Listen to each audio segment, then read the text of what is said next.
Programang ito ay rated SPG, striktong patnubay at gabay ng magulang ang kailangan. Ang Red Phoenix nga ang susunod na target ni Tanggol at Bubbles. Hindi magdadalawang isip si Tanggol dahil alam niyang masasamang tao ang Red Phoenix. Sasabihin din sa kanya ni Celso na wag siyang makakaramdam ng konsensya dahil mga salot sa lipunan ng kanyang itinutumba. Samantala, mangyayari na nga ang inaabangan nating lahat. Maaaktuhan na ni Ramon ang halika ni Tanggol at Mokang.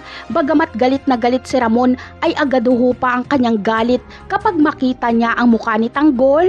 Magpapaliwanag naman si Mokang kay Ramon at ipapakilala niya si Tanggol. Kaya naman, dito makukumpirma ni Ramon na ito ang kanyang anak. Iisang babae lang pala ang kanilang minahal. Ganun pa man ay hindi na ito mahalaga. Ang importante ay nagkita na sila ni Tanggol. Makikiusap si Ramon kay Tanggol na kung pwede ay sumama ito sa mansyon para mapatunayan niya ang pagiging impostor ni David. Habang si Tanggol naman ay magiging emosyonal kahit papaano dahil agad niyang naramdaman kay Ramon ang pagmamahal ng isang ama. Habang si Don Julio naman ay hindi makapaniwala kapag makita niya si Tanggol dahil kamukha ito ni Ramon.